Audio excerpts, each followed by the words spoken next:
Just as the tired young mother paid $1.50 for a small bowl of soup and turned toward the door with her little son, the cashier called out, "Ma'am, it's actually $2. She froze. Her hands trembled as she looked inside her worn purse.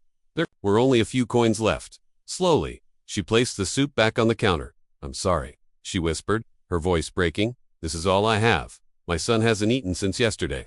The little boy held her dress tightly, staring at the steaming bowl. The young server behind the counter noticed everything. Without saying a word, he added 50 cents from his own pocket and pushed the soup back toward her. "It's okay," he smiled gently. "It's covet." Tears filled her eyes. "Thank you.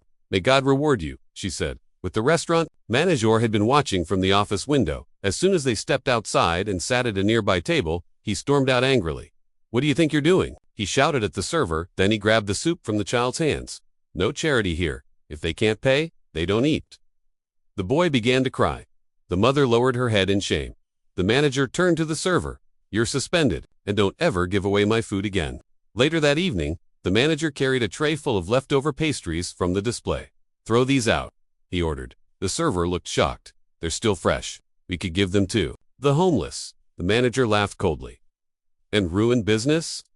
If people get free food, they won't pay. Now, throw them away." The server walked toward the dumpster. But when he opened it, he saw the same mother sitting nearby on the sidewalk. Her son was leaning against her, weak and quiet. Without hesitation, he handed her the pastries. "Please take these." She looked at him with tearful gratitude. "God sees your kindness." Suddenly, headlights stopped in front of the restaurant.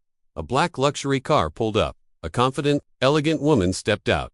She noticed the crying child and rushed over. Sarah, the young mother, looked up, shocked. Emily. They had been childhood neighbors who lost touch years ago. Through tears, Sarah explained everything. Her husband's accident, losing their home, searching for work. Emily listened silently. Then, she stood up and walked into the restaurant. The manager immediately recognized her. "Ms. Carter." "What an honor." He forced a smile. Emily's eyes were cold. "Is this how you treat people? Throwing food away while children starve?" The manager stuttered. She turned to the staff. "I own this building." The room went silent. She looked at the server. "You showed humanity. That's rare." Then she turned back to the manager. "You're fired." Gasps filled the room. She walked outside and handed a folder to Sarah.